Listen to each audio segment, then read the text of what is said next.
Hi everyone. Thanks for stopping by and tuning into this second video of mine, which is another part of my story. And first of all, I really want to thank everyone that did tune into the first part of my story. I know it was a little longer than I intended on the video. This one, I promise, will be shorter. But there was a lot to say, and there actually still is a lot to say. But over time, I will continue to do videos and share more and more as I go. And I really appreciate those of you who've liked, shared, and even subscribed to continue sharing with me in the story that I'm putting out there, my truth, what's gone down in my life, my experiences with the cult, Jehovah's Witness organization. As well, I'm going to be touching on some things that are very, very sensitive to me and been actually very, very hard for me to acknowledge in my life. So after much trepidation and deliberating over what's gone down and how it's affected me in my life, I've decided to, as you know, come forth and share, because I know that I have been greatly helped by the ones who've come out prior to me with their stories. And it's not easy. It's not easy. So, told myself I'm not going to cry, and I won't, but I've done enough of that. But crying is actually good for us. It's actually very good for us to release our emotions, especially when there's been severe traumas. So to catch you up, those of you who are just tuning in and maybe have not seen my first video, I was raised into the religion. I was born right in. My father and mother were Jehovah's Witnesses and baptized before I was born. So thus, from infancy, I was raised in it and thoroughly swallowed and ate the carrot, if you will. And regular pioneered for 10 years. If you didn't hear in the first video or haven't heard, I even repressed lesbian tendencies my entire life because I was so convinced and brainwashed that I did have the truth in this cult, the Jehovah's Witness religion. I really was. And so my loyalty to Jehovah at the time was the motivating factor of me repressing my tendencies, my sexual tendencies. So I completely repressed it all. Of course, it was always there in my mind, of course, as a young, healthy adult, but I repressed it. I repressed it all. So until I had that fling out west and in Buffalo Narrow, Saskatchewan. So I repented, came forward, confessed to my crime. It was my second time being punished for wrongdoing. I really thoroughly thought I was going to be disfellowshipped. I wasn't. I was forgiven. So here's where we pick up the story where I left off. I was forgiven.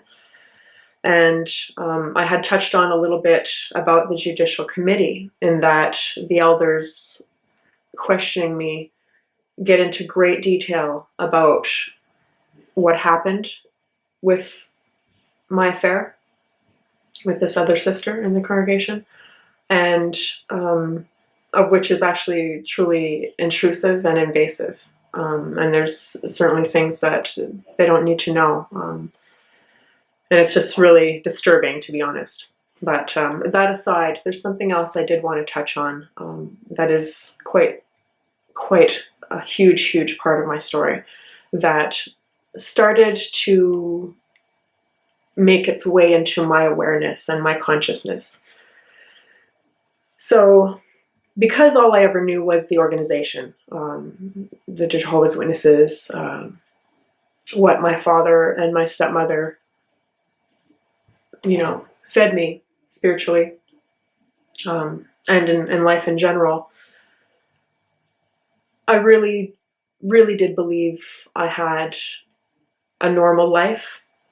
I really did. I really, really believed this. And the reason I'm saying this now is because throughout my life, up until even now, there are times when I get close to friends and I share a little bit, just a little bit of my past. And many times I'm returned with looks of horror.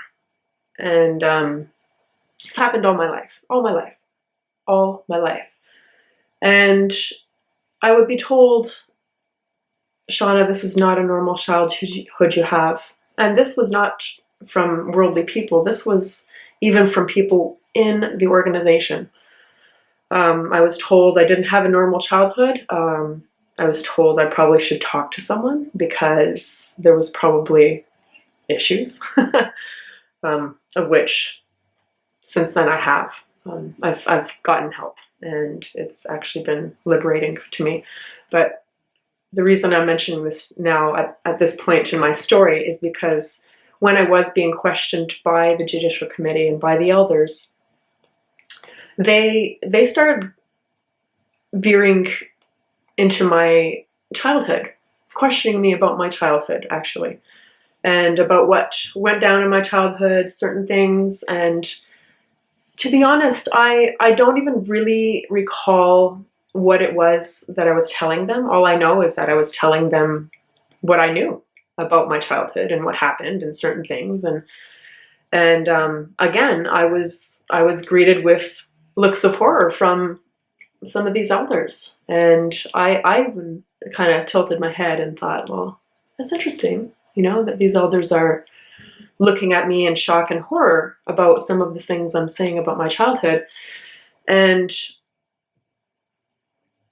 I thought about that when I would go home and in between the meetings of the Judicial Committee hearing, and I would reflect on the feedback I was getting from some of my childhood stories. And I started to think about it critically, actually. I started to think about it, and there was some things that went down that when I recalled them and remembered them and recounted them, and this is the first time in my life that this thought had ever crossed my mind. And this is huge, huge. I realized that my stepmother, in fact, did not love me. So I realized this at 26. And it was a big deal. It was a big deal, but I did with it what I did with every trauma and pain in my life. I tucked it away. I tucked it way, way, way, way the heck back. I was not ready to deal with it. Psychologically and intellectually, I grasped it. It was in my awareness. However, emotionally, spiritually, I was obviously not ready to deal with it. I tucked it right the heck away. I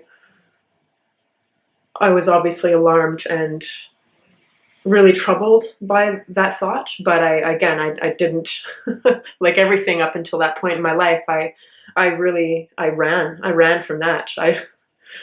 I literally threw it behind me, put it in a little box somewhere in my subconscious and tucked that away and just didn't go there again. And I dealt with what I was dealing with at the time, which was, at the time I was still unsure if I was going to be disfellowshipped. I thought I would be.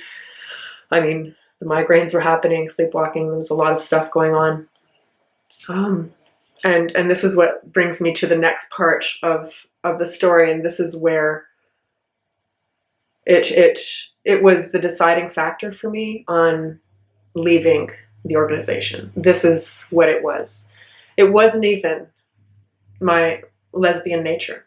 It wasn't that. It was this, which I'm about to share. And if you've seen the title, you know that my father was one of the Anointed Jehovah, 144,000. And so a little bit about that, what that meant for me was, ever since I can remember, my dad claimed to be an anointed, and just like all of the anointed ones you hear out there, if you ask them how they knew, and they never really share it, to be honest. They just say, oh, I just knew, So it's similar with my dad. He just, I don't know, I think he went out on a long walk in the woods one day and came back and professed to be of the anointed. He used to go out walking in the woods and meditating and stuff like that. So I actually always admired him for that. And, I always like to do that too myself. It was, being in nature in the woods was very refreshing to me. But so this is what happened. My dad just came out of the woods one day. I don't think he was one of the anointed when I was born, but I think it happened within a few years. I actually believe he was anointed before he met my stepmother. Yeah, he was. So from as long as I can remember, he was anointed. And I remember going to the meetings every memorial, and I knew it was my father that was anointed, but at the time, being a very shy person, I always felt like our family was put on spotlight. Everyone in the congregation would always be craning their necks and looking over to see if, of course, my father was drinking the wine and the unleavened bread. And it was always very nerve-wracking for me, and it wasn't a big deal for me, obviously, when I was a child and really didn't grasp what it was, 6, 7. But as I grew up and came of age to have a critical mind, 8, 9 years old, it started to really, really affect me in a negative way, because I loved my dad so much, still do. And the thought of him being anointed, and I'll explain what that means if you've never been a Jehovah's Witness. The Jehovah's Witnesses believe that only 144,000 people go to heaven, and they're selected from mankind, human population, to rule with Jesus Christ in heaven during the 1,000-year reign, which is another story. It happens after Armageddon, and all the wicked ones have been wiped out, and then the Jehovah's Witnesses will cleanse the earth and be there for 1,000 years while being ruled over by these 144,000 selected and anointed from mankind to be raised up into heaven to rule with Jesus. So what this meant for the families of the anointed is that they were left behind. Whether it was the father or mother that was the anointed one, they would be raised up, or at death they would be resurrected and somehow be raised up to go to heaven and rule. So I fought back tears most of the memorials, actually, because I hated it. I hated the thought that I wouldn't be with my dad. Pure and simple. And I used to even weep for my stepmom, actually, because, obviously her being married to him and loving him, and I thought how hard it would be for her to, survive into the New World Order, paradise, and not have my dad as well. So it was not fun. It wasn't. I hated it. I hated it. Even thinking about it, remembering it, it just brings back memories, So this was a big deal. So now we fast forward to the point where I've been forgiven by the congregation. I've gone through the questioning in the Judicial Committee. They've brought up some serious things from my past that I had never fully grasped and understood until now. Again, I tucked it away. But here I am, in the aftermath of a lesbian relationship, living out west in a small, tiny, tiny congregation of just a family and another couple. And I'm alone. I'm My roommates at this point, obviously, they had deciphered that something was wrong with me and that I was going through some stuff, because they didn't hang around me too much. They kind of would go to their families, and so I ended up being alone a lot in those last few months, and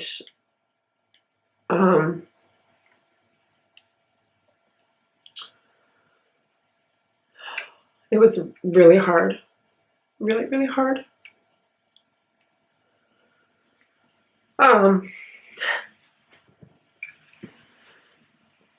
It was to the point where even though I was forgiven by Jehovah, I actually got suicidal. And the reason for that is because here I was in this little tiny town, all alone, going through all this stuff, and the one thing I wanted to do was call my my parents and just tell them, not tell them what exactly I did, but just tell them that I had gotten into trouble again.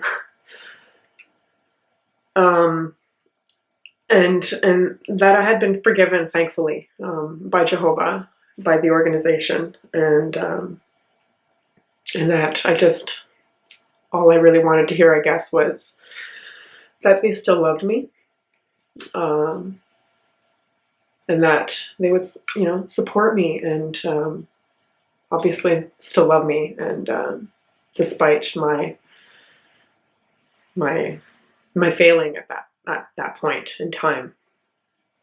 So it was really hard. So the elders on the Judicial Committee, they actually went out of their way to tell me not to contact my parents.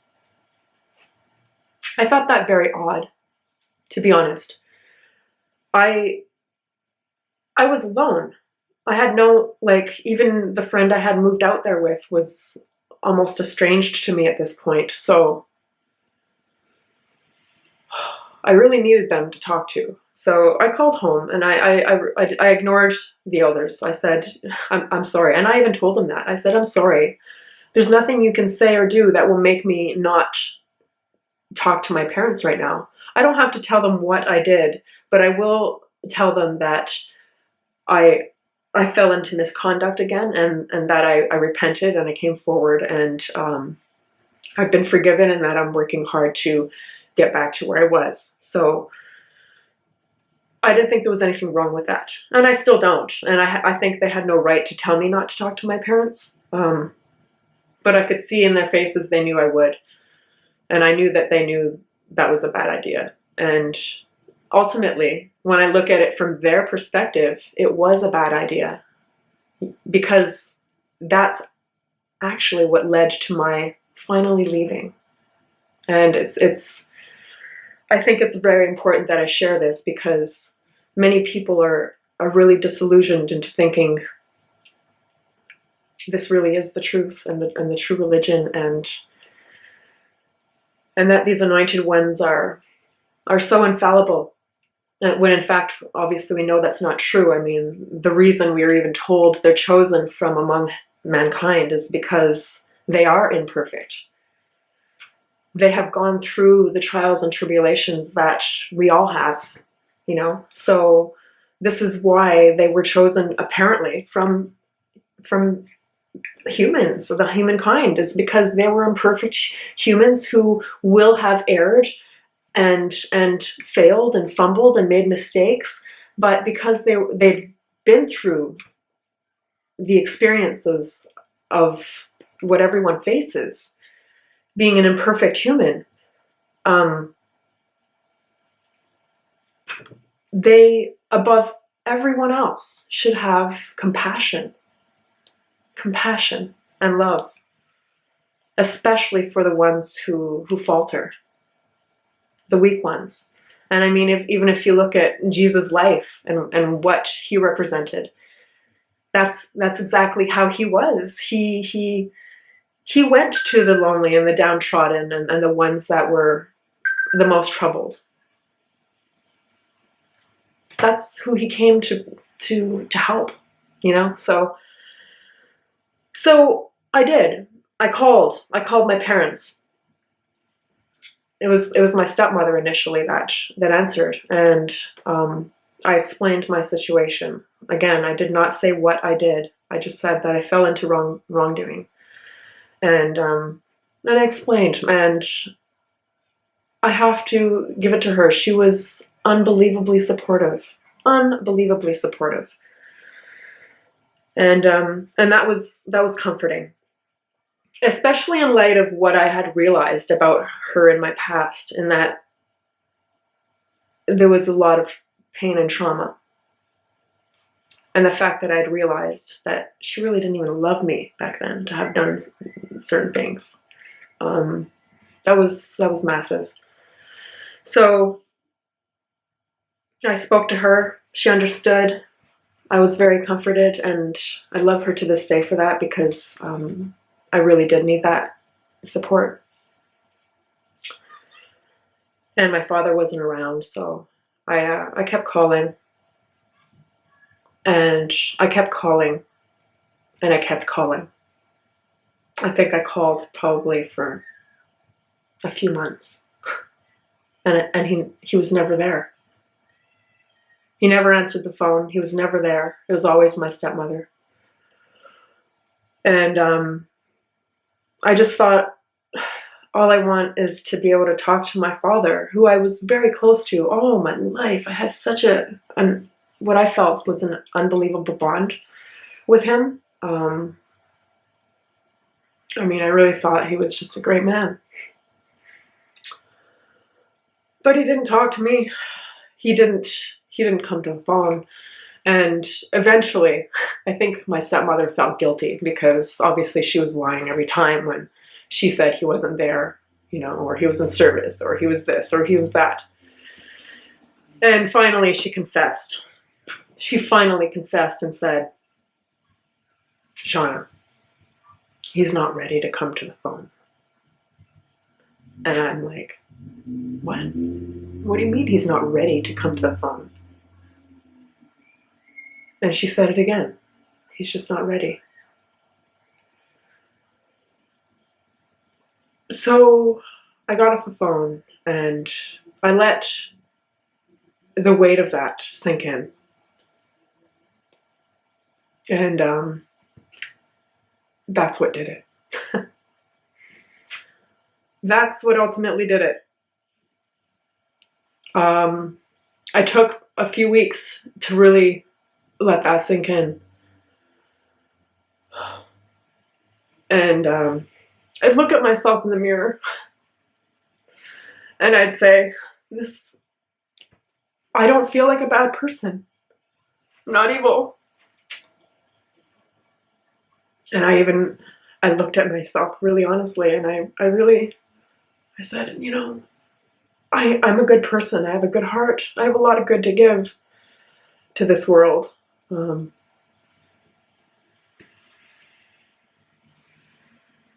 Jehovah forgave me. Jehovah forgave me. The organization forgave me. And here my father, one of the anointed 144,000, couldn't forgive me. I knew in my heart and soul that something was not right. And as I continued to reflect and look in the mirror at who I really was as a person, as a human being, and I started thinking about the religion and the truths and the fundamentals of it, and that the reason why it always resonated with me was because it was based on love. I thought, this is a religion based on true love. Love for everyone. Yeah, I mean, we were so brainwashed to believe that everyone else was like lost and we had the truth, but when you're so conditioned, it's hard when you get in that box. But I now was at a critical point where here my father, probably the one that I loved and respected the most on this earth, refused to talk to me because he was so disappointed, let down, hurt that I had fallen into some wrongdoing. And in hindsight, when I think back now, really?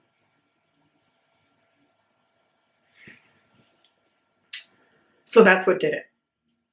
I thought, this can't be the truth. This can't be the truth.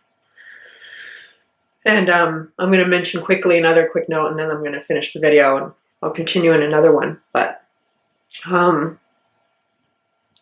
after a month of confessing, the elders were trying to give me my privileges back and trying to get me to go in service again and get me to try and comment again and get me to try and do talks. 1 month. 1 month. I couldn't believe it. It's like they were pushing me, you know, to do this and jump in again, back on the horse, you know, like I might not miss a beat or something. But I was so conflicted inside with everything that was going on. I refused. I said, no, I'm not ready. They're like, yeah, you are. I'm like, trying to push me to do it. I was like, no, I'm not. I'm not ready. I'm not doing it. And I refused. I told them, no, I'm not doing it. And I didn't. And in fact, after those few months when my dad never responded or called me back, I decided I'm going to move back to Montreal. I'm going to go to one more meeting, and I'm going to make my final decision. And that was that. And I'm sure you know what that final decision was. I did move back, and I went to that one meeting. I couldn't even sit through the whole of it. I couldn't even. This is not it. This is not right. It was awful. I hated it. I knew it was wrong. It was not my truth anymore. So that was it. I just stopped. Nope. And the fact that my dad has still not contacted me. Yeah, no. That had to happen that way, I feel. Because I had to be shown this is not the truth. This is not the truth. So I'm going to end it there, guys. And I really can't thank you enough for watching and sharing with me in my story. It gets hard a little bit, you know, when I recount and remember some of the events that happened. But I think for the most part, the fact that I'm not sobbing is a good thing. And most of that's already been done, and I've healed quite a bit. I mean, there's still healing to do, but I'm over the worst of it. And I couldn't be happier now to be able to share my story and my truth with you. So again, if you feel inspired to share, like, subscribe, follow along the rest of the story. There's a heck of a lot more coming. And I really appreciate it. Thank you so much.